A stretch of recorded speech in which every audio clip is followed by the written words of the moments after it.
Jessica's comparison before. For me, I've coined my own vibration from it based on what it actually is and the script that is and working on it.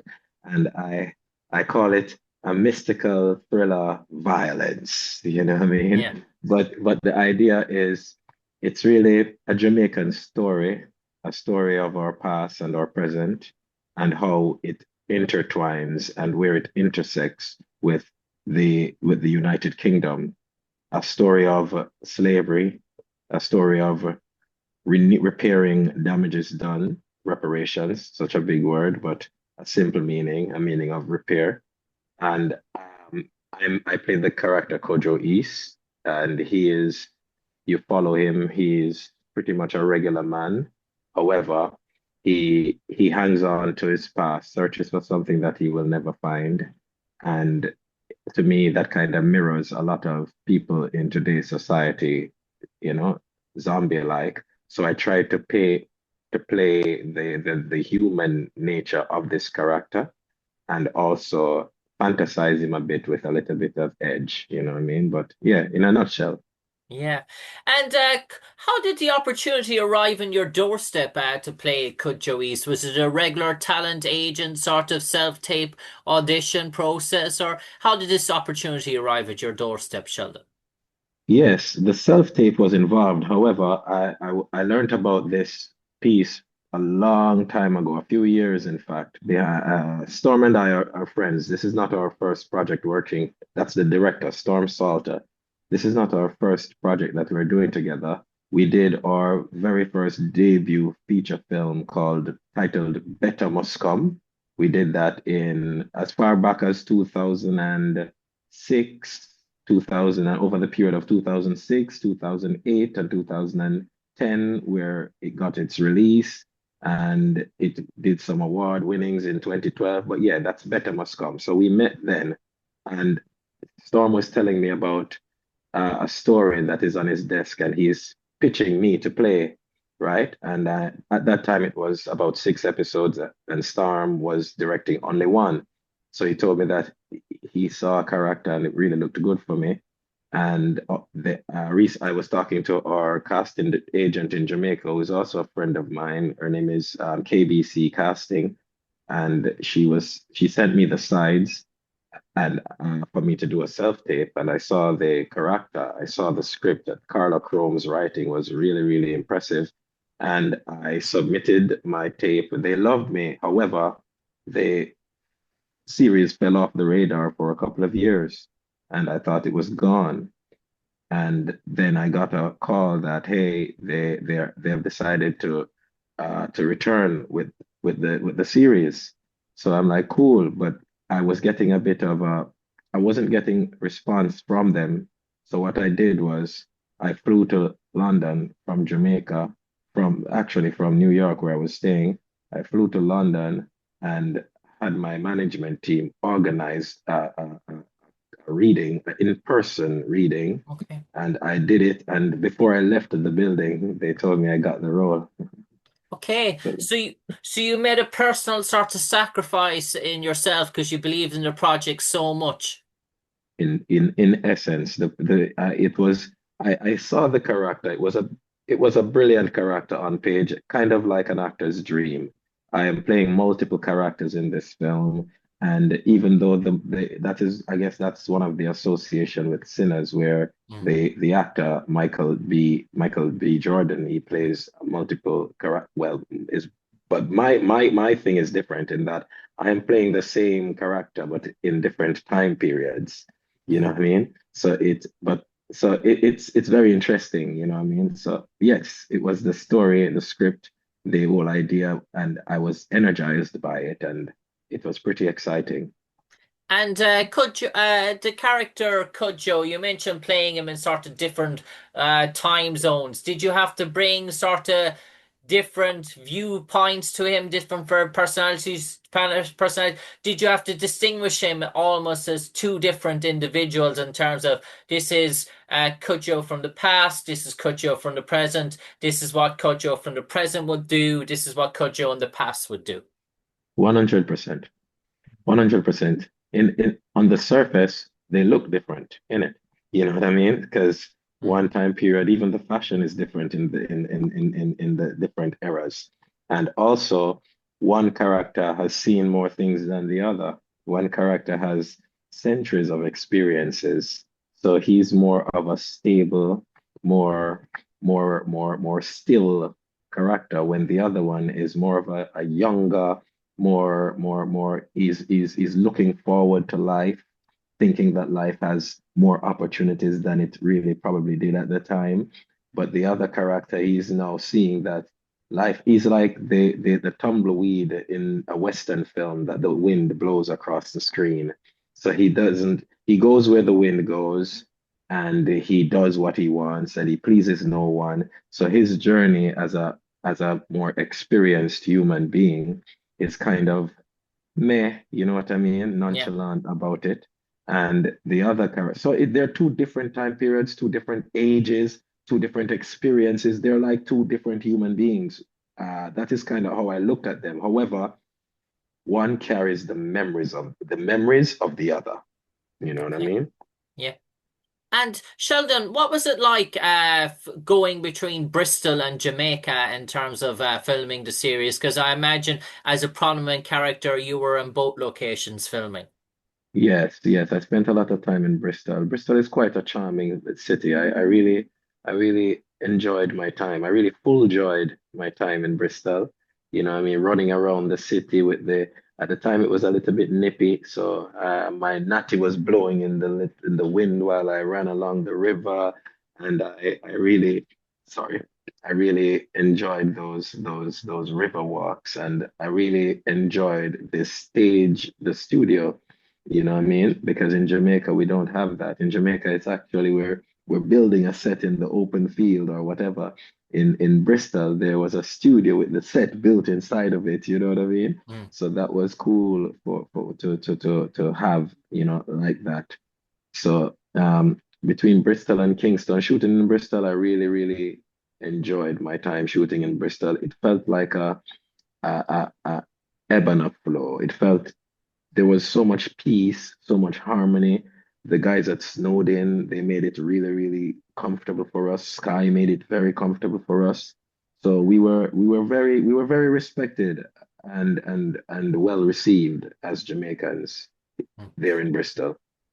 And Sheldon, are you an actor that really enjoys doing your own stunt work, being heavily involved in sort of stunts, You or you've heard about me. Someone told you something. Yeah.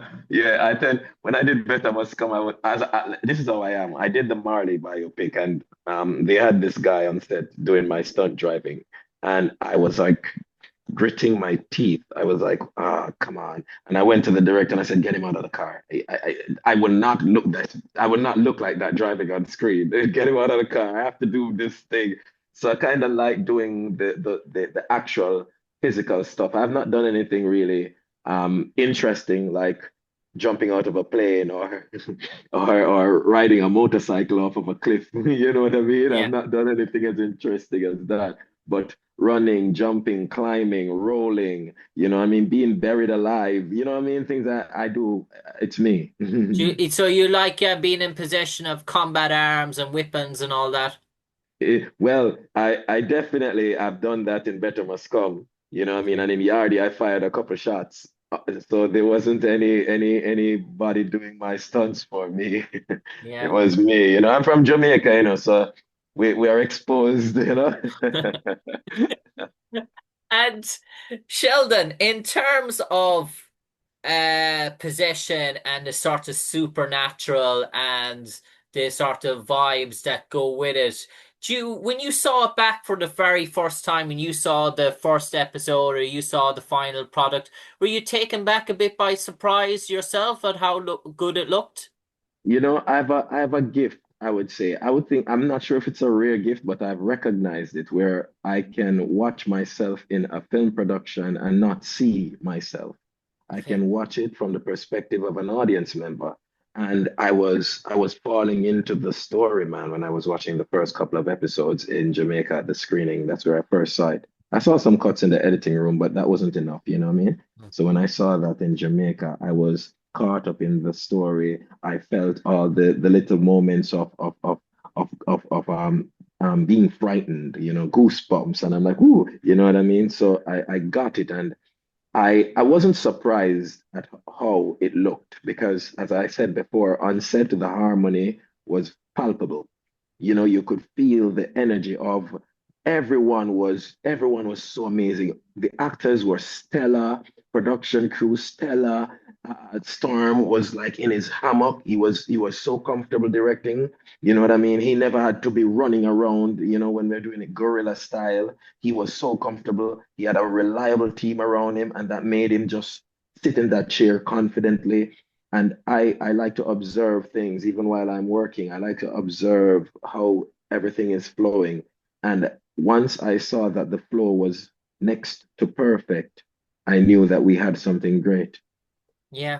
And Sheldon, you mentioned something great, and obviously Gugu Mbatha-Raw is playing Claudia, is out in the sort of lead role, and you need a strong character sometimes to lead the show, but she's such a strong feminist sort of person in terms of feminist actor, in terms of her performance as well. So her portrayal and her character, Claudia, really do a great job of going between the diverse.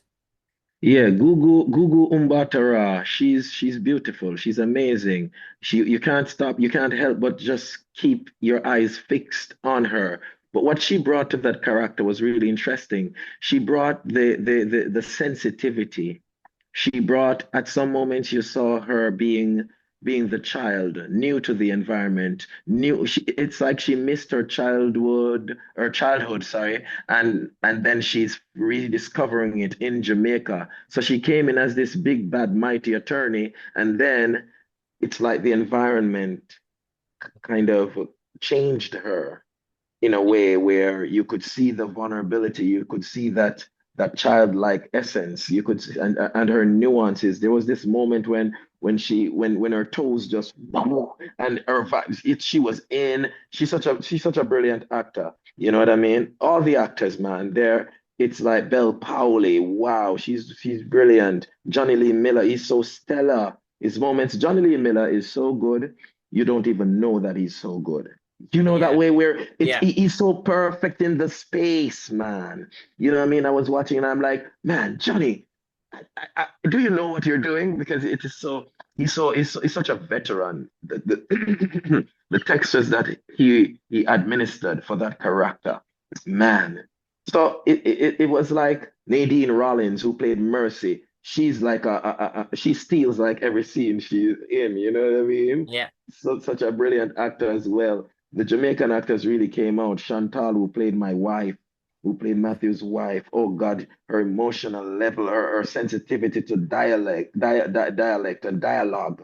You know what I mean? Mm. I really, truly, this has been my favorite film project to work on thus far. Okay, okay. Yeah, And man. Sheldon, before we came on air, you mentioned about your own music career, and you're a talented musician as well. And you've news to share to our audience and our viewers about your musical aspirations that are coming down the pipeline as well. Yes, so music, I practice a genre, an original genre in Jamaica. It came out around the same time as reggae. However, it has not really gotten the kind of the placement as reggae over time. And I've been moving with this genre from I was a child, and now it is like ready for me to present it. It's called dub poetry. I'm sure you've heard of Linton Kwesi Johnson. I'm sure you have heard of Benjamin Zephaniah. I'm sure you have heard of Mutabaruka, probably. But these are Jamaican dub poets who are actually still living, except for Benjamin Zephaniah. He's from England and he transitioned recently. So my work in this genre is to, because it's such an important genre based because it's poetry and it's also the music of poetry, dub. Whenever you make a dub music, it's like you're weaving in the poetry of music. You're taking out, you're adding stuff, you're telling another story from an original piece, probably. And then now the dub poetry is Jamaican rhythmic storytelling in essence. You know what I mean? With and it has to have a positive moral outlook. And that is what makes it different from, say, a reggae song or a dancehall song, or just when I create, I don't create as a songwriter. I create as a dub poet. You feel Okay. me? So even though it might sound like a beautiful musical piece, the lyric is from the parent material of poetry. Okay. And I have an album coming out on my birthday in September on the 18th. It is distributed by Top Gang International. That's the Marley family's label, distribution label. And I have released three singles thus far, and they are on my YouTube page, the video, and they're also on Spotify, everywhere that music is streamed. The album is called Give Thanks, Okay. and my most recent single is called Bad Boy Ratty. Okay. Okay. Yeah, Very good. Very good, Sheldon. yeah, man. And Sheldon, for the final 30 seconds now, I'm going to turn it over to you, and you might enlighten all our audience, all our listeners, if they haven't already, if they've been hiding under a rock or maybe in Mhm. hibernation for the last month or two and are just waking up. Why should they tune into Sky Atlantic and watch, if they haven't seen, maybe rewatch the first episode of Possession if they haven't seen it already? And when they do, what's in store for them, Sheldon? Okay, audience worldwide, if you love Jamaica, if you have heard of Jamaica, if you love horror, if you like that vibration of a good thriller, and if you like good content made by good people, trust me, you need to see Possession on Sky Atlantic. It came out on Jamaica's Independence Day, and it is discussing quite a independent topic that everyone can relate to, a topic, a subject matter of repairing damages done. So check it out. My name is Sheldon Shepherd, and I play Matthew Dufresne and Cudjoe East.